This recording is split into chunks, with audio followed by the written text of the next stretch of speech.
안녕하세요. 한 주 동안 잘 지냈나요? 오늘은 2학년 지학사 4단원 함께 이해하는 설명이라는 부분 같이 공부해 볼게요. 자, 그 중에서도 4-1 세금 얼마나 알고 있나요? 이 부분을 함께 공부해 보도록 할 거예요. 자, 대단원을 펼치며 라고 되어 있는데, 자, 알기 쉬운 설명서와 그렇지 않은 설명서의 차이는 무엇일까요? 라고 되어 있죠. 지금 여학생의 말풍선을 보시면 설명서 덕분에 어떻게 사용해야 하는지 잘 알겠어. 그리고 남학생은 제품 설명서가 너무 복잡해서 이해할 수가 없어 라고 되어 있어요.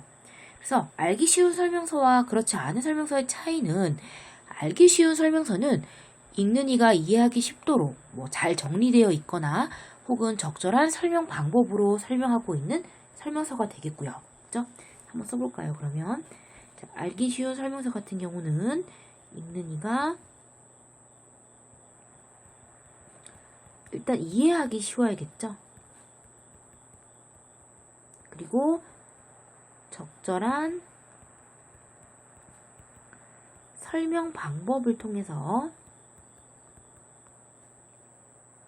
설명하고 있는 설명서가 되겠고요. 그렇지 않은 설명서 같은 경우는 그 반대가 되겠죠. 복잡하게 설명이 되어 있거나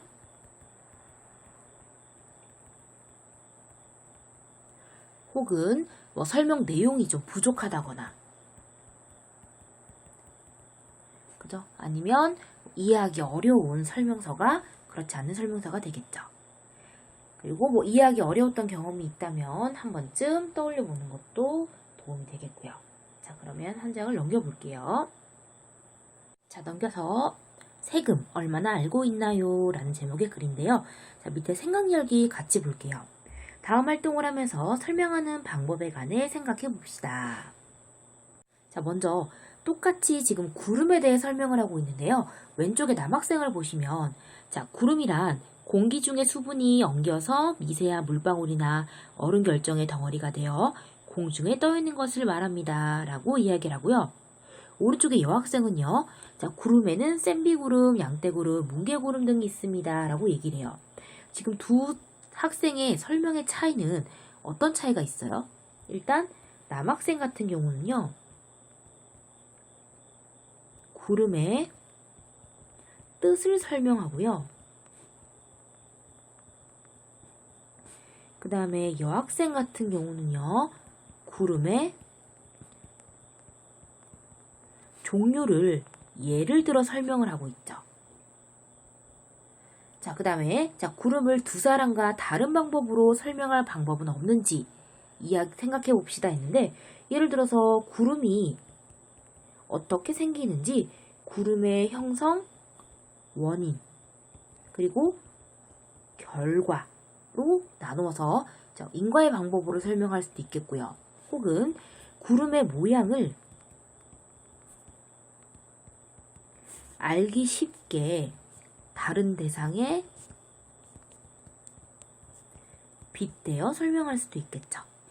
그렇죠? 설명하는 방법은 여러 가지가 있다는 거예요. 밑에 읽어보면요. 자, 글에 사용된 설명 방법을 알고서 글을 읽으면 대상을 왜 그렇게 설명하는지, 글 전체가 어떤 구조로 되어 있는지 체계적으로 이해하면서 읽을 수 있어. 자, 글에 어떤 설명 방법이 사용되었는지 파악하면서 글을 읽도록 해야겠어. 라고 되어 있죠. 한 페이지 넘겨볼게요. 자, 우리 세금 얼마나 알고 있나요? 라는 본문에 들어가기에 앞서서 이 글이 설명문이거든요. 그렇다면 설명문이 뭔지 우리 다음 시간에 배우게 될 테지만, 그 전에 이 글이 어떤 글인지 알아야 공부하기에 훨씬 더 쉽기 때문에 일단 오늘 간단하게 설명문이 뭔지를 한번 배우고 넘어가 볼게요. 자, 먼저 설명문은요. 어떤 대상에 대한 지식이나 정보, 이런 것들을 독자들이 이해하기 쉽도록 알기 쉽게 풀어서 쓴 글을 설명문이라고 하고요. 우리 설명문에 목적만 쓰도록 할게요. 설명문의 목적은요. 정보 전달이에요. 요거 하나 옆에다 써두시면 되겠죠. 두 번째로 설명문은 여러 가지 특성을 갖고 있는데요. 첫 번째가 객관성이에요. 자, 왜냐? 글쓴이의 주관적인 의견. 자, 주관적인 의견이라는 건 글쓴이 본인 생각인데 아까도 말했듯이 정보를 전달해야 하는 글이기 때문에 글쓴이의 개인적인 생각이 들어가면 안 돼요. 그래서 최대한 객관적인 입장에서 써야 하는 글이고요. 두 번째, 자, 정확한 지식과 정보를 전달하는 글이기 때문에 사실적이어야 해요. 그리고 누구나 이제 쉽게 읽을 수 있어야 하죠. 평이성, 그걸 평이성이라고 해요. 쉽게 읽을 수 있는 거. 그리고 일정한 순서를 갖고 있어요. 그 순서라는 건 이제 처음, 중간, 끝이 되겠죠. 그게 체계성이고요. 그리고 명료성, 문장의 뜻이 분명하게 드러나도록 써야 하고요. 그리고 어떤 사물이나 사실에 대한 지식과 정보를 전달하기 때문에 실용적인 글이어야 한다는 거죠. 일상생활에서 편히 쓰일 수 있는 그런 글이어야 한다는 거예요. 자, 그리고 보통 설명문은요, 아까도 말했듯이 처음, 중간, 끝 이렇게 3단으로 구성이 되어 있는데요. 처음 부분 같은 경우는 이제 글의 도입부다 보니까 설명 대상을 소개하고요. 또 글을 쓰는 목적, 앞으로 어떻게 쓸 것인지 방향을 제시해요. 또 글의 처음이 재밌어야 우리 끝까지 읽고 싶은 마음이 들죠. 독자의 흥미와 관심을 유발하기도 하고요. 자, 그리고 중간에 가서는 본격적으로 설명 대상을 소개하는 부분이기 때문에 그 대상을 쉽고 자세하게 풀어서 독자를 이해시키는데 이때 여러 가지 설명 방법들이 이제 쓰이게 돼요. 정의나 대조나 예시 이런 것들 우리 밑에 가서 배울 거예요. 그리고 마지막으로 끝부분, 맺은말 부분에서는 앞에서 했던 부분을 요약 정리해서 글을 마무리하고요.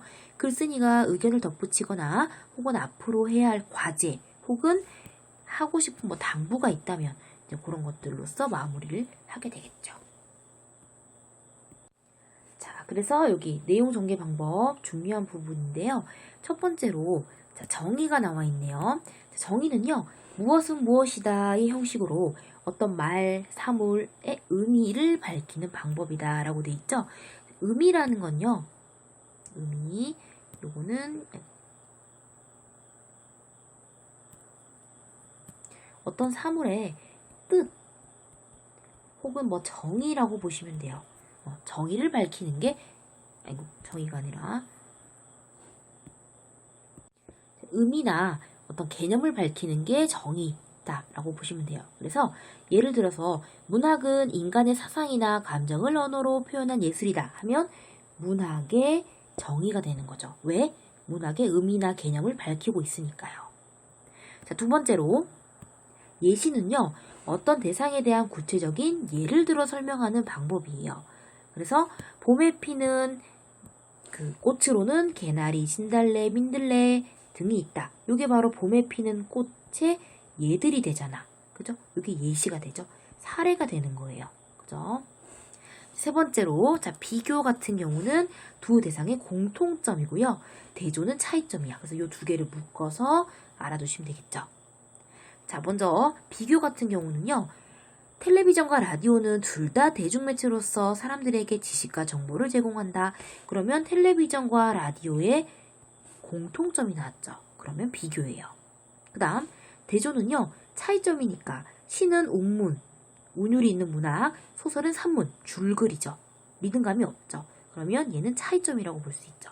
그래서 비교와 대조의 차이점도 알아두셔야 돼요.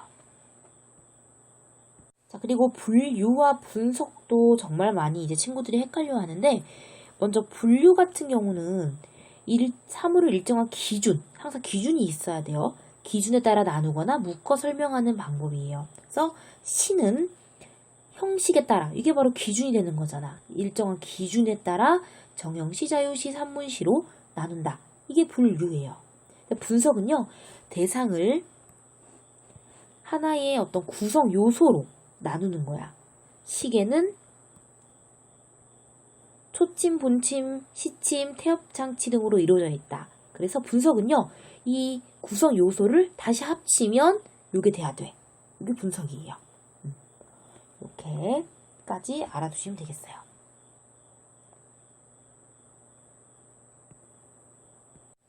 자, 그리고 이제 시간을 고려하는 설명문의 내용 전개 방법도 있는데요. 이건 다 시간과 관련된 거야. 자, 인과는 어떤 일의 원인과 그에 따른 결과, 줄여서 인과가 되는 거예요. 원인과 결과에 따라서 이제 글을 전개하는 방법이죠. 또 과정은요, 어떤 결과를 가져오게 하는 일련의 행동이나 변화, 작용 등에 초점을 맞추는 거야. 과정들이 되겠죠. 이러이러한 일이 있었다 하는 것들. 그다음 서사는 시간의 흐름에 따라서 사건의 전개, 사물의 변화, 인물의 행동 등을 서술하는 거. 그러니까 시간의 흐름이 서사라고 보시면 되겠죠. 그래서 이런 것들이 대략 설명문의 특징 정도가 되겠습니다. 다음 시간에 조금 더 자세하게 배울 거예요. 자, 그러면 다시 본문으로 돌아와서요. 우리 한번 본문 읽어볼게요. 자, 세금 얼마나 알고 있나요? 자, 미국의 제35대 대통령이었던 케네디는 취임식 연설에서 다음과 같이 말했다. 자, 취임식은 이제 대통령 자리에 처음으로 나아가서 행하는 어떤 의식 같은 거죠. 자, 국가가 여러분을 위해 무엇을 해줄 것인지 묻지 말고 여러분이 국가를 위해서 무엇을 할 것인지 물으십시오. 자, 요거는 케네디가 했던 말을 가지고 왔죠. 이렇게 어떤 사람이 한 말을 가지고 왔지, 요거 설명 방법 우리 조금 전에는 안 배웠는데 이런 걸 인용이라고 불러요. 알아두세요. 자, 국가가 국민을 위해서 무엇인가를 해주는 것은 물론 중요하다. 하지만 케네디 대통령의 말처럼 국민이 국가를 위해 해야 할 의무 역시 중요하다. 대한민국 헌법이 정한 국민의 의무에는 납세 의무가 포함되어 있다. 세금을 내는 것이 국민이 지킬 의무 가운데 하나라는 뜻이다. 납세라는 말 자체가 세금을 내다 이런 뜻이죠. 그러니까 국민은 나라를 위해 뭘 해야 돼? 세금을 내는 것이 의무란 뜻이에요. 자, 세금이란 무엇일까? 자, 세금이란 무엇일까 하면서 독자에게 무엇을 해? 질문을 하죠. 자, 질문을 해서 얻을 수 있는 효가 뭔가요?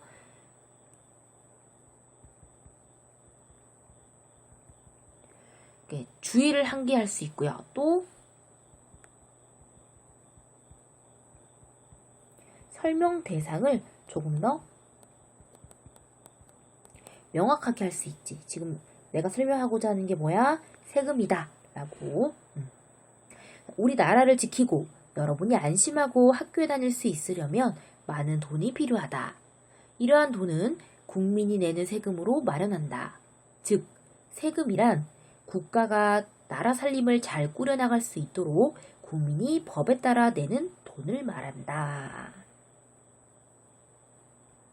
자, 이게 바로 우리가 배웠던 여기 세금의 의미를 지금 얘기하고 있죠. 세금의 개념을 얘기하고 있네요.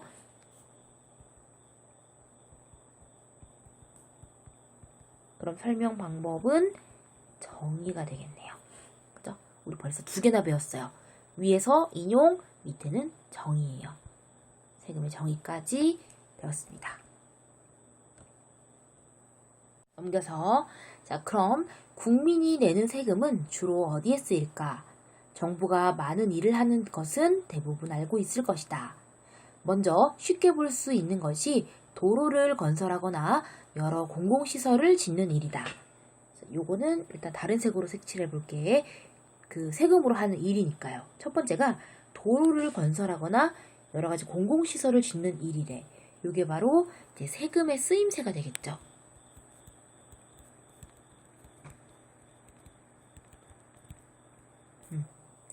두 번째, 그다음 나라를 지키는 국방.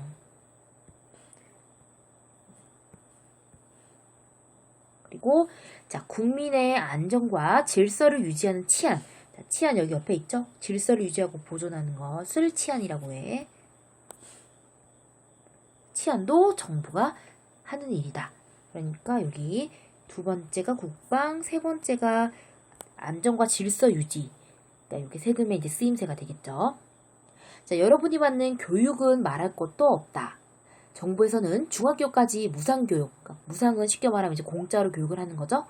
하도록 지원하며 무상은 아니지만 고등학교나 대학 교육도 지원한다. 그러면 여기 교육도 네 번째 세금의 쓰임새가 되겠고요. 자, 건강보험 같은 사회보장제도도 정부가 운영한다. 그러면 건강보험 같은 사회보장제도도 다섯 번째 세금의 쓰임새가 되겠네요. 자, 이러한 많은 일을 하기 위해 세금이 꼭 필요하다. 까지가 이제 세금의 쓰임새에 관한 다섯 가지 종류였죠. 세금이 이렇게 많이 필요한 거예요. 자, 그 다음 세금에는 여러 가지 종류가 있다. 자, 먼저 세금은 누가 거두어 들이냐에 따라 크게 국세와 지방세로 나눈다. 자, 다시 색깔을 바꿔서요.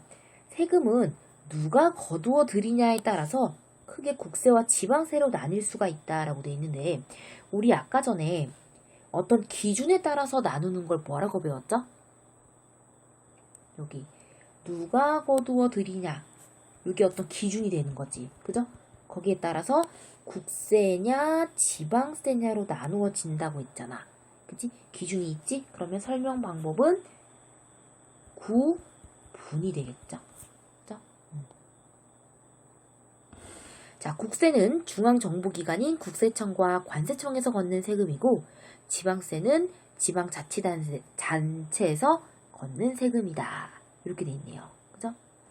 말이 조금 어려운데요. 차근차근 읽어보면 이해가 돼요. 무슨 말인지. 그죠?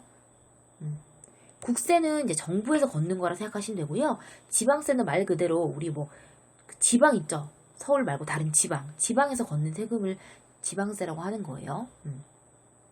자, 또한 세금은 국가가 국민에게 세금을 걷는 방식에 따라, 자, 두 번째 기준 나왔어요. 두 번째는 국가가 국민에게 세금을 걷는 방식에 따라 일반적으로 직접세와 간접세로 나눌 수가 있대요. 그럼 이랑 똑같이 표시를 하면 직접세냐 간접세냐 이렇게 나눌 수가 있고, 역시 기준이 있으니까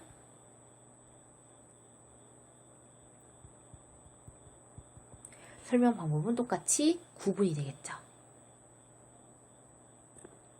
자, 직접세는 세금을 부담해야 하는 개인이나 기업이 직접 내는 세금을 말한다. 자, 그럼 여기 헷갈리니까 색깔 바꾸는 거예요. 자, 직접세는요, 개인이나 기업이 직접 내는 세금이래. 그럼 직접세 뭐예요, 이거? 개념을 설명하고 있잖아. 설명 방법 정의죠. 자, 개인이 내는 소득세는 이제 일을 하면서 버는 거죠. 소득이 있을 때 내는 거 참. 그다음 재산세, 그다음에 상속세는 이제 물려받은 재산에서 내는 거죠. 그리고 기업이 내는 법인세 등이 여기에 속한다. 자, 이와 달리 간접세는 실제로 세금을 부담하는 사람과 그 세금을 직접 내는 사람이 서로 다른 세금을 말한다. 여기 또 간접세의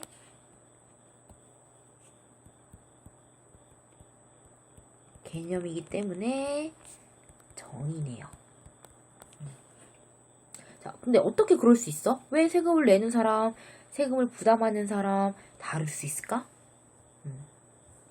예를 들어서 여러분이 문구점에 가서 학용품을 샀다고 해보자. 산 물건의 영수증을 살펴보면요, 물건값에 부가가치세라는 세금이 포함되어 있을 거 우리 한 번쯤 다 봤을걸요? 그죠? 자, 그러니까 여러분은 세금을 직접 세무서에 내는 게 아니라 물건을 구매라는 간접적인 방식으로 부담하는 것이다. 자, 그럼 누가 세금을 낼까? 바로 여러분에게 그 물건을 판 기업이나 가게 주인이다. 간접세는 이처럼 물건이나 서비스에 매기는 것으로 부가가치세가 대표적인 예이다. 자, 무슨 말인지 이해됐죠? 내가 직접적으로 세무서에 가서 그 세금을 내는 건 아니지만 그 물건을 삼으로써 거기에 부가가치세가 붙으면 그 물건을 판 기업 혹은 가게 주인이 이제 대신해서 세금을 낸다고 보시면 되겠죠. 그래서 항상 영수증 끝에 보시면 부가가치세 10% 얼마 붙어 있어요. 항상 볼 수 있죠. 자, 그러면 직접세와 간접세 중에서 어느 것이 더 나은 방식일까? 자, 직접세는 소득이나 재산에 따라 누진적으로 적용되는 경우가 많다. 자, 누진적 옆에 보시면 뜻이 있어요. 저 밑에 여기 가격, 수량 따위가 더하여감에 따라 상대적으로 그에 대한 비율이 높아지는 것을 누진적이라고 해. 우리 왜 여름에 에어컨 누진세 적용 이런 말 많이 들어봤죠. 그러니까 여기 다시 돌아가서 소득이나 재산에 따라서 누진적으로 적용이 된다는 건 소득이나 재산이 많을수록 그 세금을 많이 내는 뜻이에요. 뒤에도 나와 있지만 소득이 높은 사람은 세금을 많이 내고요. 소득이 낮은 사람은 적게 내기 때문이야. 그게 직접세의 특징이죠.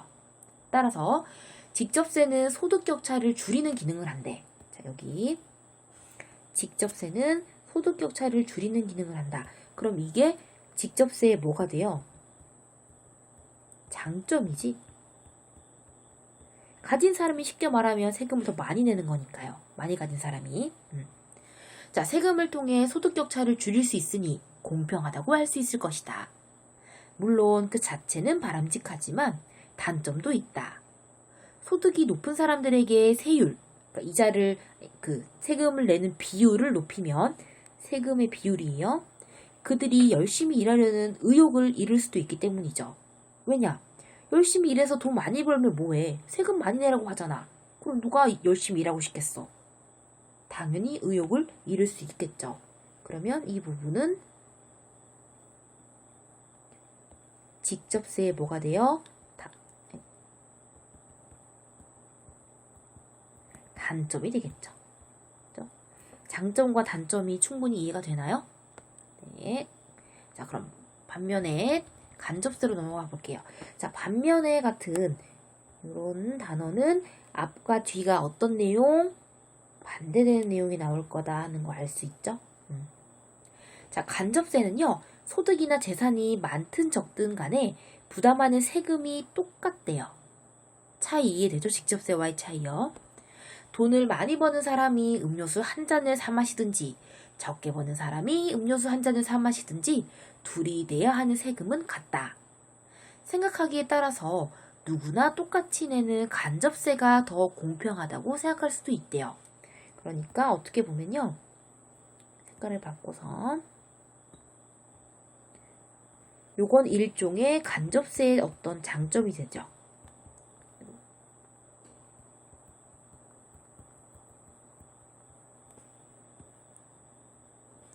자, 그러나 앞서 보았듯 간접세는 소득이 적을수록 내야 할 세금의 비율이 높은 셈이므로 소득이 적은 사람이 지는 부담이 크다는 단점이 있다. 요거는 뭐가 될까?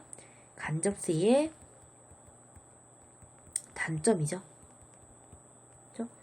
예를 들어서 100만 원 버는 사람의 세금 비율과 그렇죠? 10만 원 버는 사람의 세금 비율이 같다면 당연히 10만 원 버는 사람이 더 그 부담이 될 수밖에 없는 거잖아.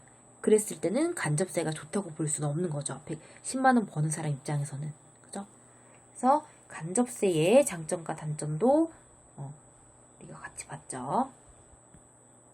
자, 일단 여기까지 봤을 때 설명 방법 우리 두 가지 있어야 하는데 첫 번째로 둘 다 지금 간접세나 직접세 둘 다 세금이죠. 그죠?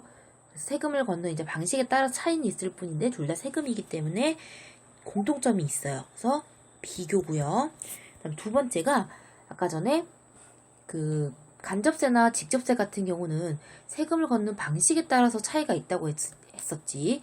그래서 직접세 같은 경우는 세금을 부담해야 하는 개인이나 기업이 직접적으로 내는 세금이었고 간접세 같은 경우는 실제로 세금을 부담하는 사람이나 그 세금을 직접 내는 사람이 서로 다른 세금, 그 부가가치세 같은 거 그게 간접세였잖아. 그래서 이건 차이점에 관해서도 얘기를 하고 있기 때문에 그거는 대조. 그래서 이 부분은 비교랑 대조가 둘 다 쓰인 부분이라고 볼 수 있어요. 밑에 그림을 보면 직접세 예시와 간접세 예시가 나와 있죠. 직접세 같은 경우는 왼쪽에 뭐 소득세, 상속세, 재산세, 법인세 이런 게 직접세에 포함이 되고요. 그다음 간접세는 부가가치세. 아까 말했듯이 우리가 음료수 같은 거 요거는 100만 원 버는 사람이 사 먹거나 10만 원 버는 사람이 사 먹어도 음료수 한 캔에 붙은 부가가치세는 똑같기 때문에 요런 것들을 이제 간접세라고 부르는 거죠.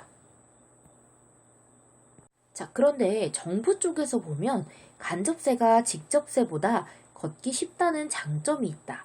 자, 그럼 요것도 일종의 장점이니까 간접세의 장점이라고 쓸게요.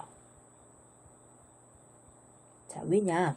자, 직접세는 국민의 소득이나 재산을 일일이 조사해야 매길 수 있는데 그 일이 무척 복잡하기 때문이다. 그러니까 누가 얼마를 버는지 알아야 거기에 대한 그 세금을 매길 수가 있죠. 아까 전에 그 직접세 같은 경우는 소득이나 재산에 따라서 비율이 달라진다고 했으니까. 자, 반면에 간접세는요, 소비자들이 물건을 살 때마다 자동으로 내게 되는 거, 부가가치세요. 정부로서는 편할 수밖에 없죠. 여기까지. 자, 반면에니까 얘는 대조의 방법이 쓰인 거 알 수 있었습니다. 설명 방법이요. 자, 그런데 세금이 잘 거친다고 효율적이라고 생각하는 것은 섣부른 판단이다. 간접세 비중이 높으면 직접세로 얻을 수 있는 소득 격차를 줄이는 효과가 약해질 수 있기 때문이래요. 그러면 요거는 간접세의 단점이 되겠네요.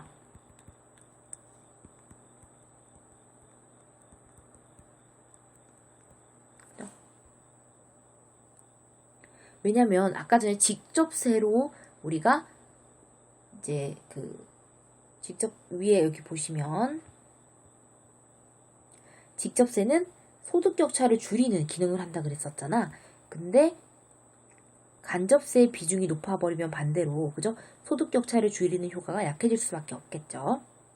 자, 이렇듯 장점이 있으면 단점도 있게 마련이다. 그러므로 직접세와 간접세 가운데 무엇이 더 낫다고 말하기는 어렵다. 마지막. 자, 앞에서도 말했듯이 세금을 내는 것은 국민의 의무이다. 자, 여기서부터가 이제 그 글의 끝부분이거든요.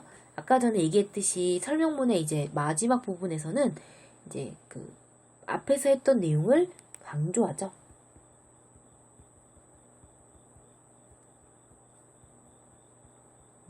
그래서 이 글에서는 세금 납부의 중요성을 강조하는 거예요. 이제 우리가 몰라서 그렇지 사실 여기 의무라고 돼 있잖아. 의무는 무조건 해야 되는 거죠. 근데 세금을 안 내는 사람들이 의외로 많아요. 도망 다니고 피하고 뭐 이런 사람들이 많다는 거. 그래서 세금을 내는 게 아주 중요하다는 걸 이 글에서 강조하는 거죠. 밑에 옆에도 나와 있죠. 자, 그런데 일부의 사람 중에서는 법을 무시한 채 막무가내로 세금을 안 내려 하기도 한다. 이것은 엄연한 범죄이다. 이러한 세금을 안 내는 걸 탈세라고 해요. 탈세가 많이 일어나면 성실한 납세자가 피해를 본다. 그래서 정부는 탈세를 막기 위해 다양한 노력을 기울이고 있다. 영수증 주고받기를 권장하는 것이 대표적인 예이다. 물건을 사고 팔 때마다 가게 주인이 영수증을 발급하고 손님이 그 영수증을 챙기면 가게의 소득이 전부 포착되고는 뭐 알려지고 이런 뜻이죠. 즉 소비자가 낸 부가가치세가 정부에 빠짐없이 납부된다. 여러분도 이제는 물건을 살 때 챙기는 것 잊지 말자. 네요.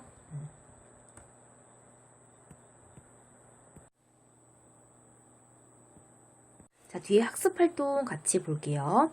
자, 이 글은 아까도 봤지만 처음, 그리고 중간, 끝부분 이렇게 3단 구성으로 이루어진 글이에요. 자, 먼저 처음에는요. 관심 그리고 설명 대상을 소개하는 역할을 했었어요. 그래서 케네디 대통령의 일화를 소개하면서 이때 설명 방법은 인용이었죠. 그래서 납세의 의무는 국민이 지킬 의무 중에 하나다라는 거 강조하고 있었고요. 다음 중간 부분에 가서는요. 이때 대상은 세금이 되겠죠. 세금에 관한 구체적인 설명이 들어가는 부분으로서 자, 먼저 세금은요. 국가가 나라 살림을 잘 꾸려나갈 수 있도록 국민이 법에 따라 내는 돈을 말한다 하면서 정의의 방법, 세금의 의미, 세금의 개념에 대해 설명을 했고요. 정부가 세금으로 하는 일도 설명을 했었어요. 공공시설을 마련하고 국방을 강화하고 치안 유지, 교육 지원, 사회보장 제도 운영 등등등이요. 이런 건 예시의 방법이고요. 자, 세금의 종류도 얘기를 했었죠. 국세와 지방세, 그리고 직접세와 간접세. 그래서 기준에 따라서 구분을 했기 때문에 말 그대로 구분이고요.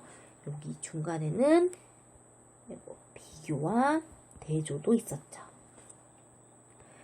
마지막으로 끝부분에서는요. 요약, 정리, 마무리를 했는데 탈세를 막기 위해서 정부가 이러이러한 노력을 하고 있으니 우리도 열심히 세금을 내자 하는 일종의 당부로 글을 마무리하고 있었습니다. 자, 글쓴이가 이 글을 쓴 목적은요. 결국 세금의 필요성, 그죠? 세금이 이러이러한 곳에 쓰이니 우리 열심히 내자. 그리고 종류를 알리고 싶어서였죠. 알리려고 했으니까 이 글이 뭐였죠? 설명문이었죠. 정보 전달인 글이니까요.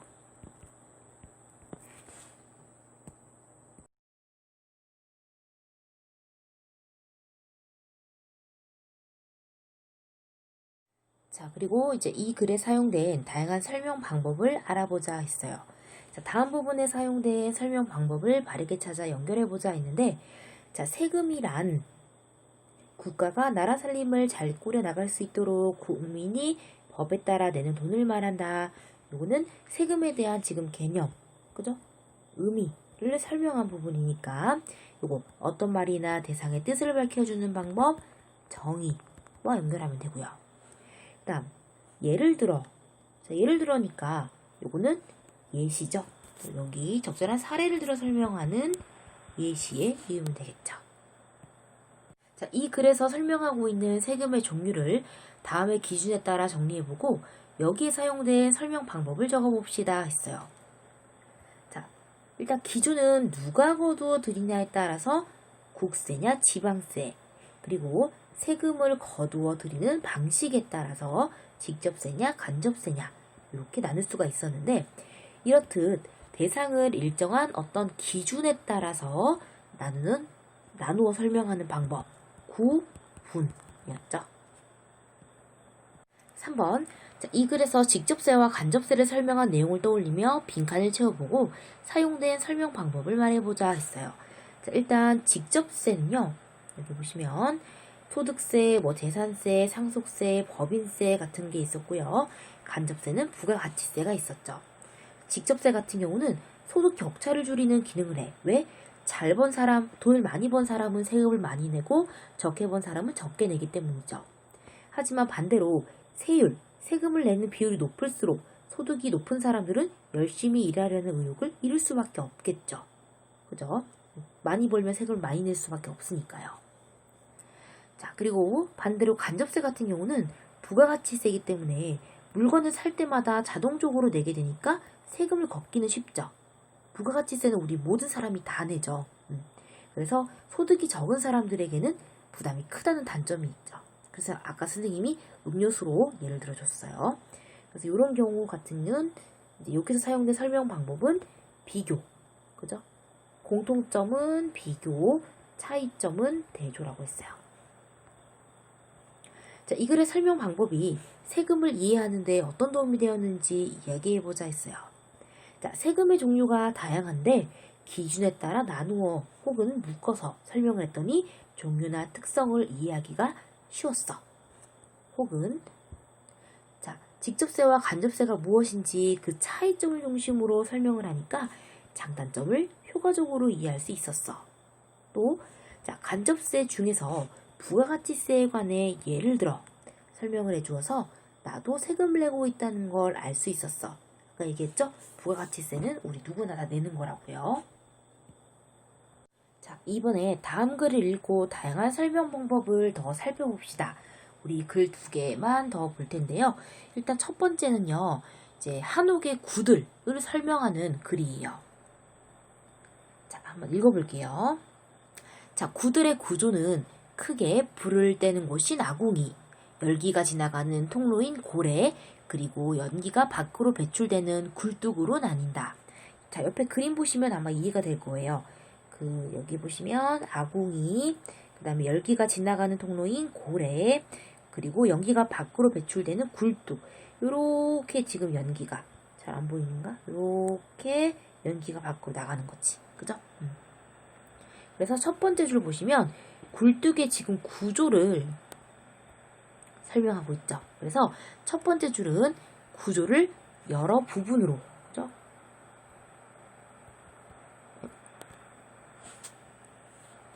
구들의 구조를 여러 부분으로 나누어서 설명하고 있기 때문에 여기에 이제 해당하는 설명 방법은 분석이 되는 거예요. 그죠? 자, 아궁이에 불을 지피면 열기를 머금은 연기는 경사면을 타고 올라가 분엄기라는 턱에 맞닥뜨린다. 자, 분엄기에 부딪혀. 자, 분엄기에 부딪혀 했는데 분엄기 여기 보이죠? 여기 있어요. 연기가 살짝 여기 분엄기에 부딪히게 되는 거죠. 자, 분엄기에 부딪혀. 그럼 분엄기가 첫 번째 이동 경로가 되죠.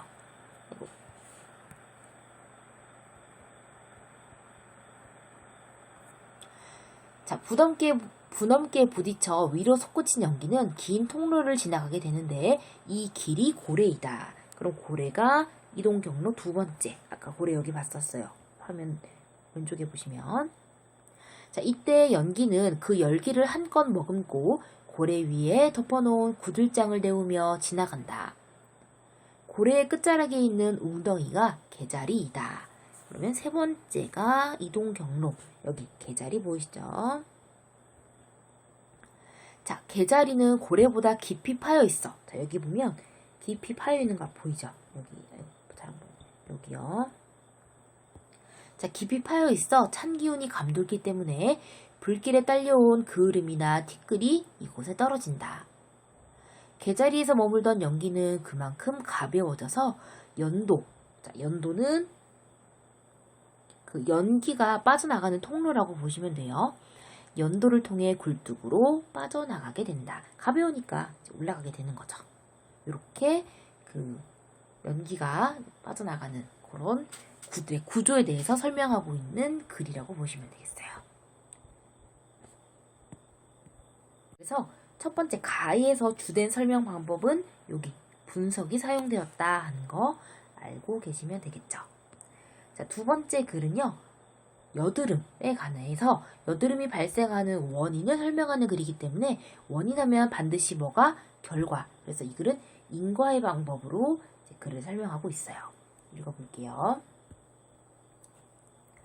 자, 여드름은 주로 사춘기에 얼굴 등에 나는 붉고 작은 종기로. 자, 그럼 여기 첫 번째 줄 여드름의 뭐에 대해서 개념이잖아. 그죠? 정의. 설명 방법 정의가 되죠. 종기로. 자, 모공은 털 구멍이죠. 자, 모공에 쌓인 피지에 세균이 증식하여 생긴다. 피지는 모공 안쪽에 피지샘에서 만들어져 모공을 통해 분비되는 기름 물질이다. 여기도 그러면 피지에 정의가 되고요. 그죠?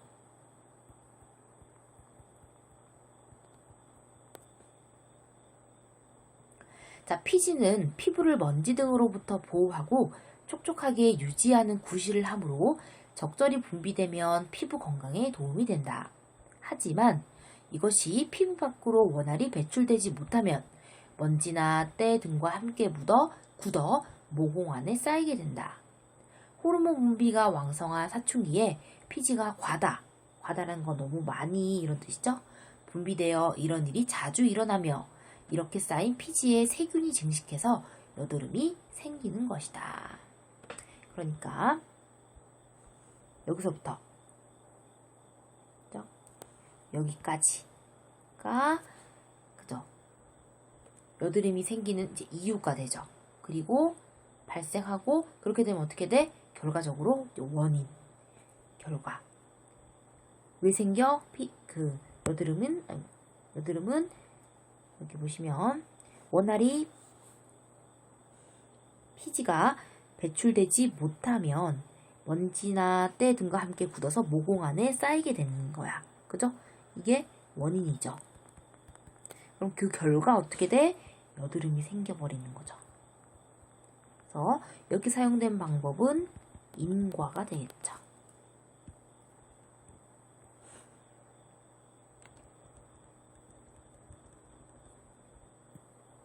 자, 우리 첫 번째 글에서 설명 대상은 한옥의 구들이었고요.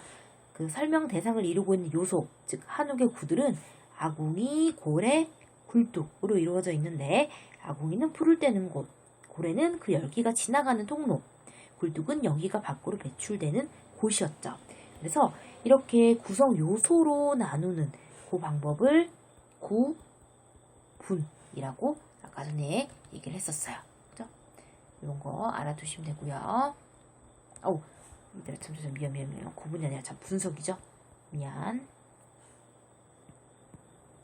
자, 그래서 방금 얘기했던 건데요. 가에서 한옥의 구들을 설명한 방법은 분석이고요. 사용된 설명 방법이 적절한지 판단을 해보는 거야. 자, 구들을 구성하고 있는 아궁이, 고래, 굴뚝을 나눈 후에 그 구성 요소를 제시한 순서대로 설명을 했기 때문에 독자가 구들의 구조를 쉽게 이해할 수 있도록 했죠. 그러니까 적절한 설명 방식이라고 볼 수 있겠네요. 자, 두 번째, 나에서, 즉 여드름글에서 설명한 방법은 무엇인가요? 원인과 아까 결과, 즉 인과의 방법이라고 했었죠. 그래서 자, 그 원인은 피지샘에서 만들어진 피지가 피부 밖으로 원활하게 배출이 되지 못하면 먼지나 때랑 이렇게 함께 굳어져서 모공 안에 쌓이게 되고, 그러다 보면 피지에 세균이 증식을 하게 된다. 이게 원인이야. 그러면 그 결과 여드름이 생긴다가 되죠. 그래서 원인과 결과인 인과의 방법이 두 번째 글에 사용된 설명 방법이었습니다. 자, 마지막으로 설명 방법 한 번 더 정리하고 넘어갈게요. 자, 설명하는 글에는 정의, 예시, 비교, 대조, 분류, 구분, 인과, 분석 등과 같은 여러 가지 설명 방법이 사용이 되는데요. 설명하는 글을 읽을 때 이러한 설명 방법을 파악하면서 읽으면 글의 내용을 더 정확하고 쉽게 우리가 이해할 수 있겠죠. 자, 먼저 정의는요, 어떤 말이나 대상의 뜻을 밝혀 풀이하는 방법이에요. 개념이나 의미나 이런 것들이죠. 두 번째로 예시는요, 내용에 관한 구체적인 예를 보이는 방법, 즉 사례를 보이죠. 일단 비교와 대조, 요거 짝지어서 잘 구분해 놓으라고 했었죠. 그래서 비교는 유사점, 즉 공통점을 중심으로 설명하는 방법이고요. 대조는 차이점을 중심으로 설명하는 방법이에요. 일단 분류와 구분도 다음은 분류와 구분인데요. 요 둘도 헷갈리지 않게 잘 이제 보시면 되는데요. 둘은 비슷해요. 대상을 일정한 기준에 따라서 나누거나 이제 묶어서 설명하는 방법이 분류와 구분이죠.